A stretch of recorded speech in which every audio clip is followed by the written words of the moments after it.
Greetings, friends and followers. This is Nurses Talking. I am Del Barzi. As always, if you like what you see and hear, subscribe. Leave us a comment. Let us know what you think. Here on Nurses Talking, we speak to nurses anywhere in the world and at any stage in their nursing journey, from students to retirees and anywhere in between. And today it is my very great pleasure to welcome Maggie Aime. Maggie holds a Bachelor of Science degree in nursing from the University of Central Florida, and she anticipates earning her Master of Science degree in nursing education in late 2023. Her extensive nursing experience includes oncology, renal transplant, cardiology, and pediatric home health. She has a background as a nurse case manager and utilization nurse consultant. Prior to her nursing career, Maggie held positions as a revenue manager and certified professional medical coder. Also known as the Write RN, and that's WRITE-RN, Maggie has built a thriving business as a freelance health writer, fueled by her passion for educating people on everything related to oncology, disease prevention, health and wellness, and how to navigate the healthcare system. Her work has appeared in Health News, GoodRx, Health Insider, Next Avenue, Biohackers Lab, and more. She's also the lead editor of the new Nurse Blake magazine. Maggie is a member of the American Nurses Association, the Florida Nurses Association, the Association of Healthcare Journalists, the National Association of Black Journalists, and the Authors Guild. And when she's not writing, Maggie can be found relishing a breathtaking sunrise, making memories with her children, and rekindling her love of the piano. So, thank you, Maggie, and welcome. Absolutely, my pleasure. Thank you for having me. But first of all, why are you a nurse? Well, so my path to nursing is actually pretty unconventional. So growing up in Haiti, my mom was affiliated with an orphanage, and I would occasionally visit the children there with her. Our neighbor, who was a physician, took care of the children. He was the orphanage doctor. And I was absolutely fascinated by what he was doing. And, you know, how much the kids loved having him around. Gosh, he was, you know, that all around great, kind person and physician. So that was it for me. I was set to follow his footsteps to become a pediatrician. Side note, I also wanted to become a seamstress, but that's another show, right? So fast forward 10 years, I moved to the States. And as it does, life happened. I put my dreams of going to med school on hold. I got married. I was, I guess, fortunate and unfortunate enough to find a good job at a medical practice. I think I was like 19 years old. And I say fortunate, Dale, because it was a fulfilling job and I was able to, you know, work my way up the ranks fairly quickly. But I say unfortunate because it meant that I became complacent, right? So I never pursued med school. And so fast forward, I guess I'd say another 10 years, 2 kids later, I was still working in healthcare administration, you know, on the clerical side of medicine. And I was getting bored. I wanted to be in on the action. I wanted to, you know, get my hands dirty, if you will. I felt like I was missing out. I yearned to be on the clinical side. But really, med school wasn't an option at that time. My husband was sick. We needed my full-time income. There was a family to care for, etc. Until one day I came across a part-time nursing program. So needless to say, I still had the yearning for being on the clinical side. So I came across this part-time nursing program and I went for it. I worked a full-time job. I went to nursing school in the evenings and the weekends. And I was running a side business that we had at that time.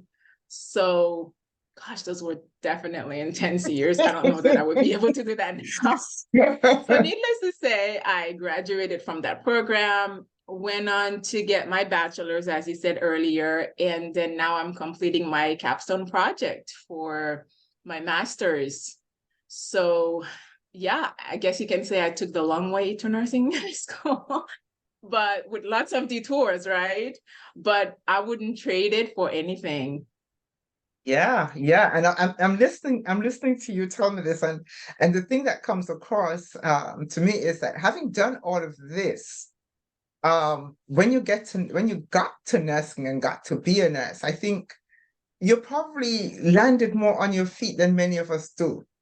You had all of the health background experience. You were doing the job and the school and the business all at the same time. And so, multitasking and thinking in parallel lines and all of this is already part of your DNA. So, given all of this, and given that you are so, by the time you get this, you're so used to all of that kind of thing, what were the challenges for you, if any? Gosh, well, so nursing wasn't really what I thought it would be. Mm-hmm. So it's yes and no for me. So having worked at a medical practice, I had that romanticized idea of nursing, right? From interacting with the nurses at the medical practice. Mm-hmm. But the problem was, Dale, that the nurses that I interacted with were outpatient, right? Medical office nurses. And that life is very different than bedside nursing. Yeah. So by the time I started working full-time as a bedside nurse, my husband had just passed away. He had a chronic illness. So his last few years were spent really in and out of hospital, right? So I was with him in the hospital all the time. Yeah. So I got to see the nurses in action from the patient's family perspective, Mhm, right? From the mhm. other side of the coin. Yeah. But then I could tell that the job was stressful. I could see that it was stressful. And now that I think of it, even in clinical, when I was in nursing school, I could tell that my preceptors were carrying a lot and the stress was Mm, palpable. But in my mind, I always thought that I could handle it. I'm resilient. It's probably not that bad. But mhm. yeah, I was blindsided by what I found myself, or what I found at the bedside. Yeah, yeah, yeah. So gosh, in terms of challenges, I would say that, the expectations that are put on us as nurses are simply unreasonable, just unfair. I'm talking Mhm. about the elephant in the room, the absurd staffing ratio, Yeah, the high stress that leads to burnout, the workplace toxicity, yeah. the emotional strain of being a Mhm, nurse and mhm, seeing our patients sick, right? mhm, But mhm. also the emotional damage from the ridiculous amount of stress, for lack of a better term, for the ridiculous amount of stress that we're put under. And on top of that, having upper management who really behaves like they don't care. I mean, I could go on, but it's not like they don't know. They hear our cries. We're vocal. We make it known. You and I are talking about it. Yeah, We're out there striking, and things unfortunately just remain status quo. And yeah, that's, to me, that was demoralizing, discouraging. It's yeah, just really unfortunate what nursing has become. yeah, yeah, yeah. Yeah, nursing, it has changed, it has evolved, it has become a whole different kind of thing. I don't know, I'm not necessarily saying it's a bad thing, but it's certainly a different thing for which nursing school did not prepare you, first of all. And it's one of the reasons that I think I'm very happy to see nurses stepping into different roles. Because it means that it's giving us, or we're taking opportunities to be in charge of our own time, our own destination, when we work, where we work, how we work, the conditions under which we work. It's taking a while, but I see us getting there because we're working now, and but nurses are not just putting up with stuff. As you said, they're going on strike, they're leaving. Well, they're doing other things, recognizing that they can take care of people without those constraints. Absolutely. So Absolutely. that's a good thing. That's a good thing. So you became a writer. Yes. Did you always want to write? So briefly, the backstory about how I started writing in general, right? My parents were very strict. So this is a kind of funny story. So my parents were very strict. I mean, they encouraged reading, they encouraged education, were very big on education. But in my early teen years, and again, that was back in Haiti, I was forbidden to read certain romance books that all my friends were reading. Yeah. So you can relate there. So I took it upon myself, write my own romance stories. So, sort of, if you can't find it, build it mentality. Yeah. And then I'd share my made-up stories with my classmates who were in the same predicament. So, for years, I was writing those stories, hiding them from my parents, of course. So that's basically how I started writing. It was just out of necessity. So, fast forward, gosh, a couple of years ago, maybe a little bit less, I came across Oriental Writer on social media. It's a program for nurses who want to transition to become writers. And I think Elizabeth Haynes, the founder of Oriental Writer, was a guest on your show. Yes. Yeah, okay. So yeah, needless to say, I was intrigued by, the whole concept of nurses writing. I had no clue that being a paid nurse writer was even a thing. And yeah, here we are. I'm definitely not writing romance stories anymore, but I've always had a knack for writing. Excellent, excellent, excellent. And that is one way that you take care of people. Absolutely. Yeah. Absolutely. Yeah. It's important to know that, even if I'm not wearing scrubs, I'm not in the hospital anymore, I can still care for people. I can do it through the written word. And it's important for, listeners and other nurses to know that there are avenues out there. We are nurses, we can do things, and there are so many ways that we can help and still care for people even though we're not at the bedside. Yeah. Because I when I looked at I looked at what you do and what you write about. Of course, you're writing about this health content, health and wellness, but you specifically talk about assisting people with navigating the healthcare system, and assisting providers with maximizing reimbursement. And those are two things that, for me, are really big, particularly assisting people with navigate, because the healthcare system can be really daunting and complicated to navigate. And so for me, from my perspective, that's a huge thing that you're doing with that. Thank you. Yeah. So I decided to tie my background as a medical biller and coder and all the experience that I've had as a financial counselor, even.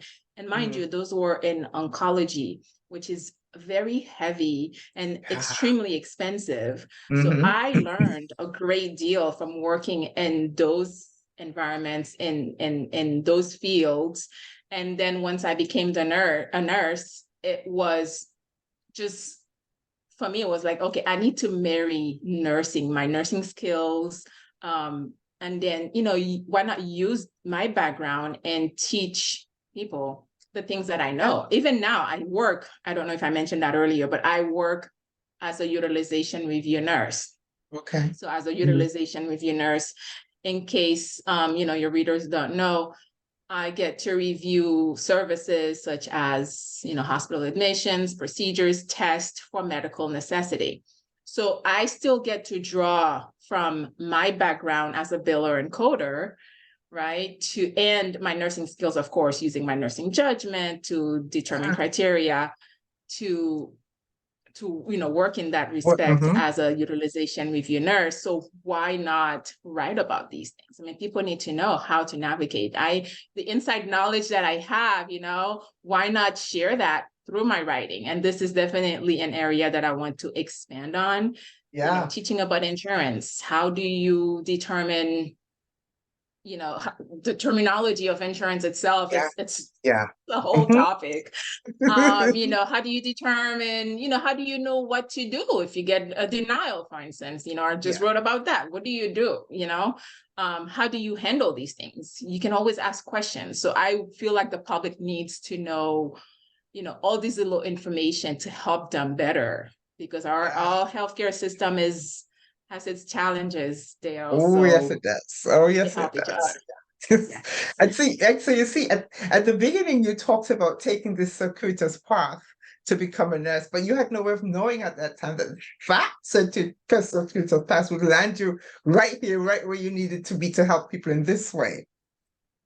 Yeah. I believe in God. So I know that, and what I tell people as well is, nothing you do in life is wasted. There's always a lesson to be learned. It's always a stepping stone to something. You don't know it until you maybe on the next step, you didn't realize you needed that stepping stone. Exactly. The skills that we learn, anything that you go through, there's always a lesson, and it's important to keep that open mind, and just learn from it and see how you can use it and transfer it to, another area that you want to move into. Yeah, absolutely. Absolutely. I so believe in that. I so believe that. So I'm going to touch a little bit because you said you also wanted to be a seamstress.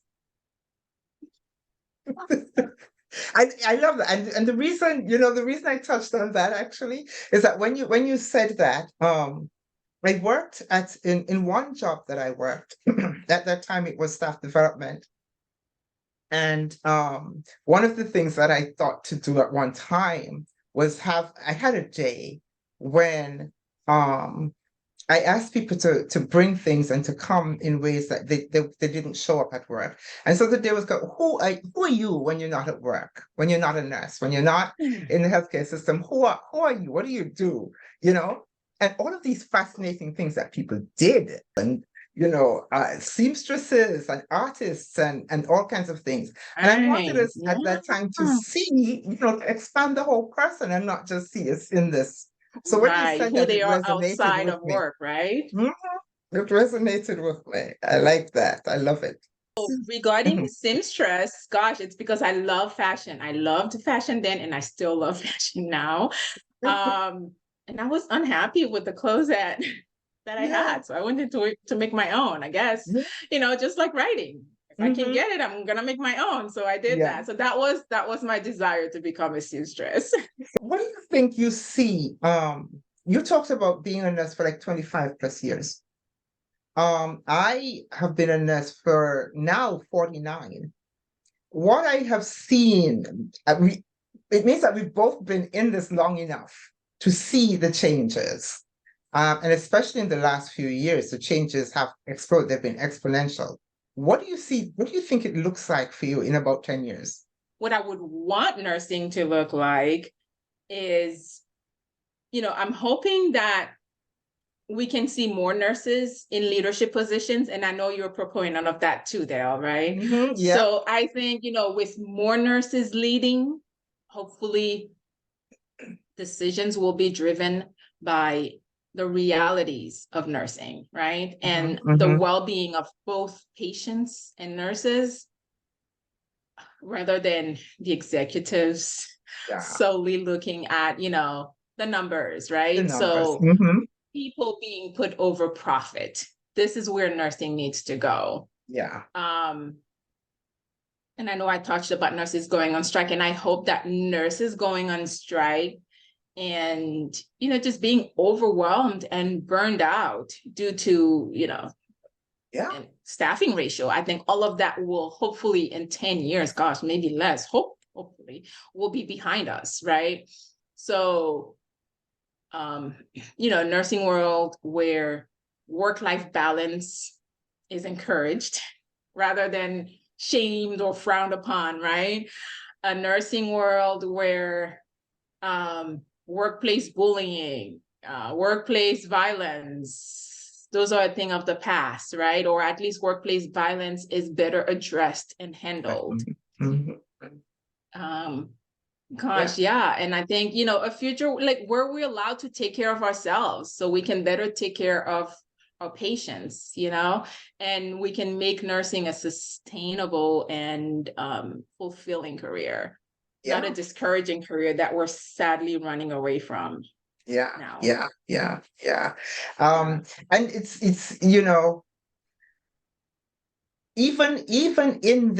even in this climate where people are talking so much about feeling burnt out and overwhelmed and stuff like that, it's amazing to me just how resilient nurses are, because many nurses are still sticking the course, hanging on for dear life and say, listen, this is where I need to be.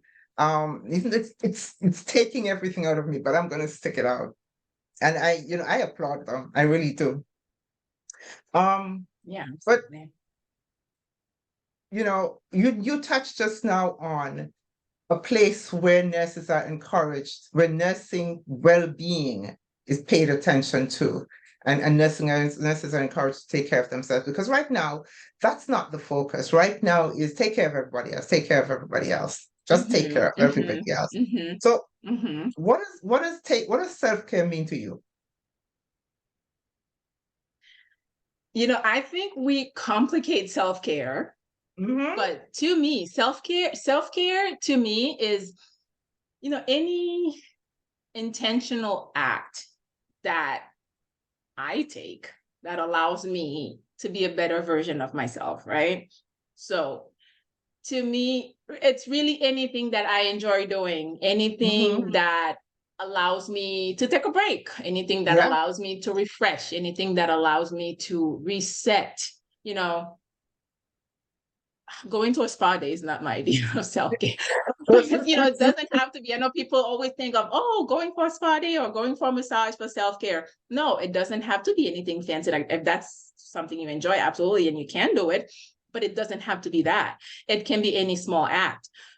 My self-care these days is simply being able to stop. And, as I mentioned, I do work full-time as a utilization review nurse, and then I have my writing and other activities that I do. My self-care right now is simply being able to stop around noon. I will say my midday prayer. And then right after that, I will do a few sets of mindful breathing, right? So I'll do a few sets of 4-7-8 breathing. And so that's about 20-25 minutes of my day where I just have that hard stop and I do that. And sometimes my self-care is just being able to go out for a walk. I love going out in nature.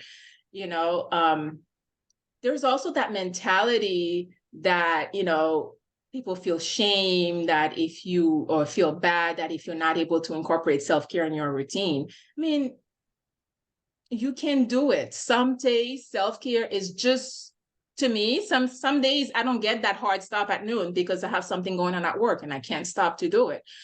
But some days my self-care is just going to bed early enough so I can get a full 8 hours of sleep, right?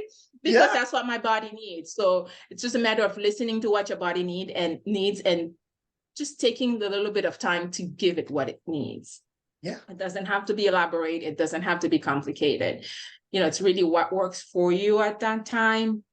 And, what's going to help you cope a little bit better with your day and make you, better, feel better physically and mentally. And then also there is the other thing of people thinking that self-care is being selfish. Sometimes it can mean that we do it at the expense of saying no to others, right? But we have to learn to take care of ourselves. And it's important.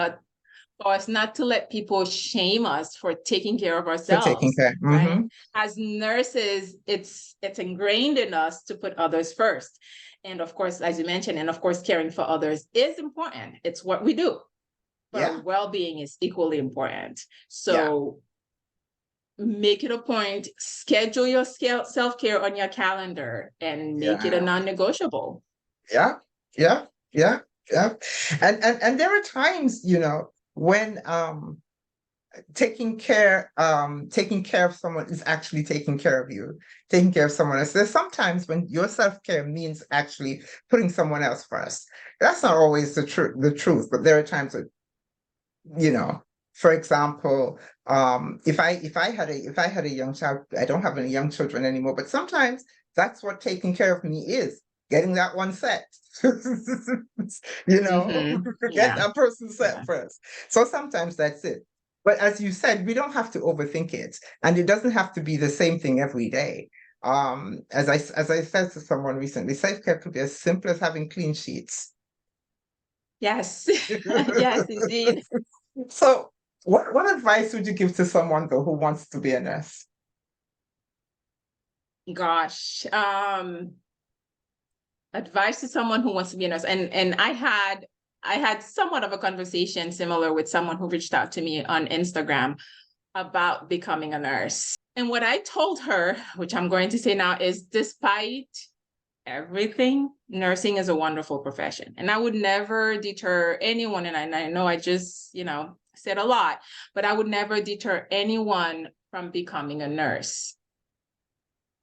I would definitely encourage that person to pursue their career, but keep an open mind about the expectations, right? I know nursing school doesn't do a great job of preparing us for nursing life itself, right? They prepare us for the clinical aspect of it, but the life, the balancing, the burnout that we encounter in nursing school, unfortunately, at least when I don't know if things are different now, so I don't want to generalize, but when I was in nursing school, none of that was addressed. So, don't have that romanticized idea about nursing. Be prepared. It doesn't make the reality of nursing any easier, but at least you won't be blindsided, right? And you can recognize the red flags early on, and then, use whatever effective coping strategies for you to deal with it. And know that there will be days, gosh, and I know that happened to me so many times, when you leave your shift knowing that you didn't give your patients the care they deserved, right? Yeah. And most likely it's not on you, but it's a hospital system's failure. So, that's going to happen. And then find your support system, people you can call, people you can talk to, kind of like have a debriefing session. Yeah. I used to do that a lot. I worked night shift, and I would call a friend of mine, when I get off work at 7:00 in the morning, and we would chat. Well, they were on their way to their job, and I'm on my way home, and we would just chat about my night, and it kind of helped creating that work-life balance. I know we talked about that. It's not going to be handed to you. You have to claim it. So don't fall, and that's what I told the person I spoke to on Instagram, is don't fall onto the trap of working too many shifts. Don't do it. Create a budget so that you don't have to pick up extra shifts to make ends meet, because your budget will expand if you start picking up extra shifts, and then you won't be able to make ends meet without working extra shifts, and then it creates that vicious cycle, and you find yourself in a catch-22. So just be mindful of that. I would say, we are nurses, we are adaptable, we have a versatile skill set. There's so many avenues, as we talked about earlier, so many avenues and possibilities for nurses, and you are not stuck at the bedside if it's not working for you. You never have one more thing is and something that I share with my kids who are young adults now is and I think is also applicable here to nurses or to somebody who's going to start nursing or who wants to consider nursing school, is to start building passive income. And here I go with the finance again.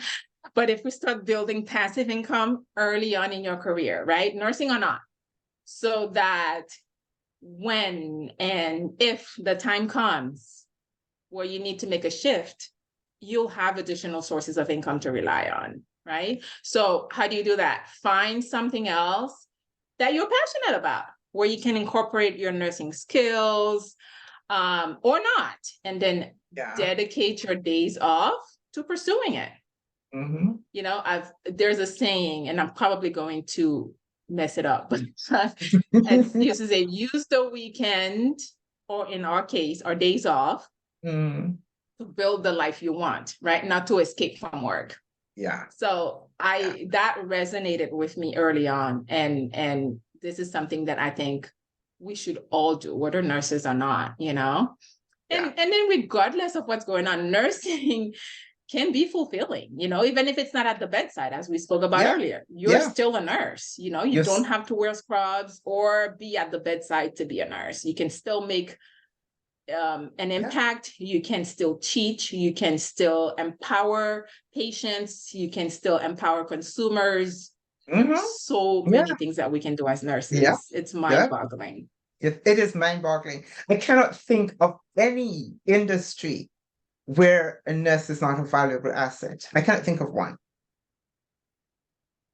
Absolutely. Yeah, absolutely. So we don't have to feel stuck. We don't have to feel scared to pivot. You can do this. Right. You can do this. You can do this. So one more question before we go. And I've been asking this question. What would you say is the most essential quality of a nurse? If you can do it in one word, what would that word be? It's a word that I've said already. I think it's adaptable. It's versatile. I heard it. Yes, adaptable and versatile. And, you know, as nurses, we've learned to handle whatever comes our way, right? Yeah. You mentioned it, I mentioned it too. We know how to roll with the punches. We have to change our approach so many times throughout one shift, right? We have to switch gears. We have to do whatever we need to do to meet patient needs. We have to adapt to new technologies. We have to learn. When I was in oncology, and I'm sure it's, you know, in other specialties, we have to learn new treatment protocols. We have to learn new medications. We have to learn side effects. We're constantly learning and adapting. So I use an analogy. I used to say nurses are like chameleons, right? We learn to adapt to our surroundings, and then we just blend in. You know, we get floated, we figure it out quickly, and we blend in, we go with the flow, right? And versatility is one of those transferable skills, right? It's something that we use at the bedside. It's something that I can vouch that being adaptable is indispensable as a nurse writer, right? It's indispensable as a utilization review nurse. And I am certain it's indispensable in other, you know, career paths, whether nursing or not. So that would be, I think that's the one word that I can think of when it comes to, I mean, I'm sure there are so many others, but that's the one that resonates with me the most. Yeah. And when you said that, it made me think of a poem that I found so impactful. And I think I've mentioned it several times in several different conversations with other people, but it's called 30 Seconds in a Hallway. And it talks about having to adapt from one patient to another, you know, just across the hallway, two completely different situations, and you're going from this to that. And in that 30 seconds that it takes you to cross the hallway, you've got to change your whole facial, your whole you to mindset. get to Your the whole other. mindset has to change. Everything has to change. Yeah, Yes, yeah, exactly. yeah. And you do Yes. that so I many didn't times know a day. about that, but I will definitely look it up. So that Yeah, yeah. that adds to my chameleon analogy. So I think, yeah, for sure. Yes, indeed it does. Indeed it does. Yeah. Oh dear. Maggie, I don't even know how to thank you for this conversation. I truly enjoyed speaking to you. Thank you so much. Thank you. Thank you for having me. It was an absolute pleasure. And yeah, thank you. Thank you. And thank you so much for what you do. It's amazing, and we need to hear it, and we need to do more of that, and we need to be more vocal. So thank you. Thank you for putting the word out there for us. My pleasure. My pleasure.